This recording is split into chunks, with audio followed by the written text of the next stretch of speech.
Hi, my name is Kelly Boule, and I am a health and wellness coach here in the Kansas City area.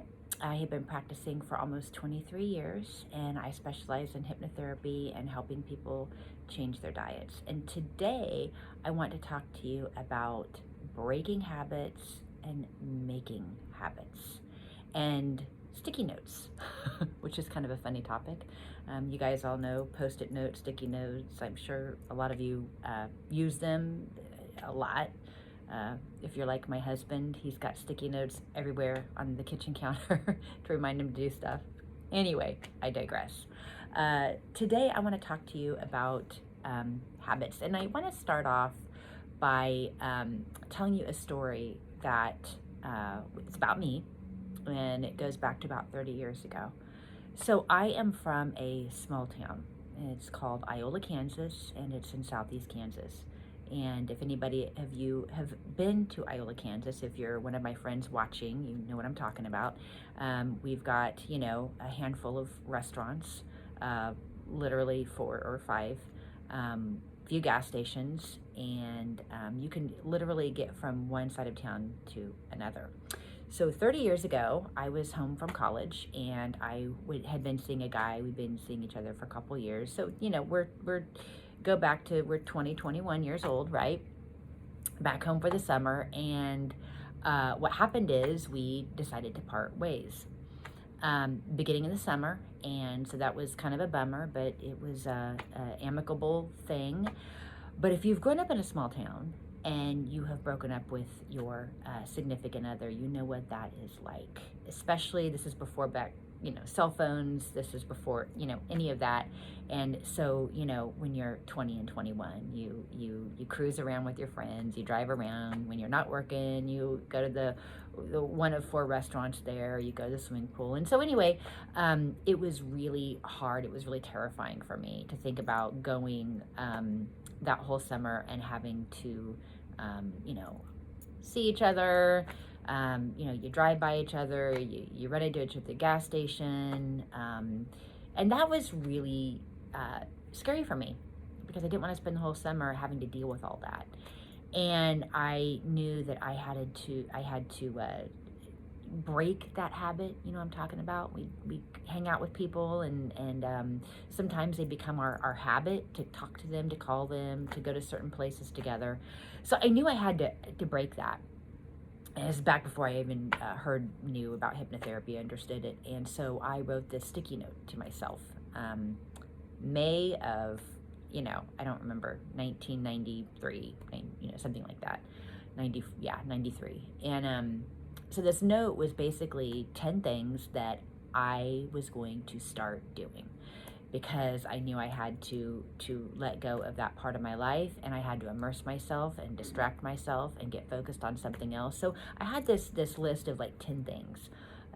It was, stuff like drink more water, eat healthier, go to the gym, call a friend, meet some new friends, and number 10, I'll never forget it, I wrote, get a life.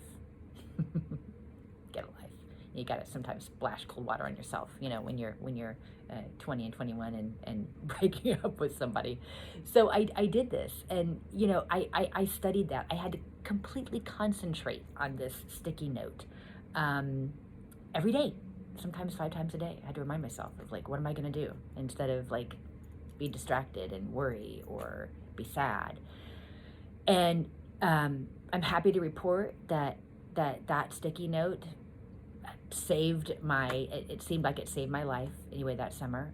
Not only did it work, but I actually had a really good summer. So like one of the best summers of my life, looking back and remembering all that. I even met some new friends who moved into town, and it was she's still a really good friend of mine.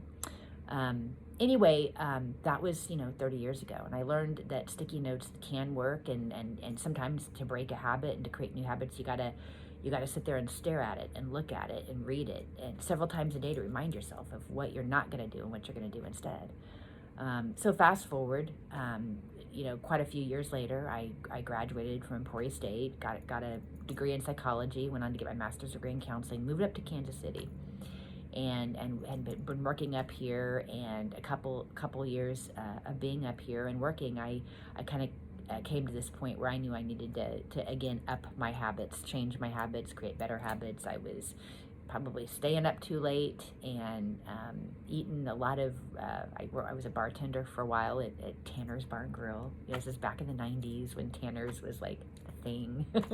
And so I ate a lot of chicken lips and nachos and all that stuff. Smoked cigarettes, and it was around that time I stumbled upon a hypnotherapy, and I will save that story for another video because it's a really good story. And anyway, I knew I needed to make some changes. I was looking at, I didn't know I was going to start a business yet, but I knew I was looking to do something more than just traditional counseling and bartending. So I went in to see this hypnotherapist, and we talked about some things, and he made some great suggestions about, not staying up so late, and maybe working on that diet, maybe going to the gym, and just doing some really healthy things as I was trying to make these really, much bigger life decisions. And I did try that sticky note thing again, and it kind of worked, but it just seemed really hard, I was just in these habits, right? Staying out late with my friends, eating some late night Tanners and Taco Bell and just whatever. I guess, being 26, 27 at that time. Anyway, I had some sessions with hypnotherapy, and it was really surprising to me. A month into it, I was thinking about hiking. I started thinking about eating healthier. I joined a gym. And what's funny about this is none of these at that time were major goals. I just knew I needed to change my habits. And what was more interesting is I felt like doing these things. I actually felt like going to bed earlier and getting up earlier. And I was doing things like before Whole Foods became really big, it was Wild Oats. Some of you remember Wild Oats, and I would go there once a week, and I would get this fresh carrot celery juice because it just sounded good to me. So over a course of a few months, it really made a lot of changes. And of course, being healthier and feeling better about myself started leading to me considering the possibilities of starting my own business. I still didn't know it was going to be hypnotherapy at the time, but something in the health and wellness coach and counseling and stuff like that. And it occurred to me, actually it did not occur to me at the time, but it occurred to me about 6 months after I had made all these changes, that it's like, oh, that's what hypnosis is. That's what hypnotherapy is. It's like a sticky note that goes in your brain. I didn't have to write stuff out and look at things 5 times a day, even though that works. That can work. But I noticed with hypnotherapy, I still had to set goals. I still had to want the things that I wanted. But the hypnotherapy helped to make that feel easier. It's like it's stuck there in the brain. So anyway, I wanted to share that with you, that hypnotherapy in that way is really great at helping people to break habits and to create new habits. And that's really the best way I can describe it. And I describe it a lot now that way is it's like a sticky note in your brain. So anyway, thanks so much for listening. If you have any questions, just put it in the comments below. And if you'd like to contact me, you can contact me. Feel free to text me. That's probably the fastest way to get a hold of me. Kelly Boule, Hypnotherapy, Health and Wellness Coach here in Kansas City. Thanks for listening and have a great day.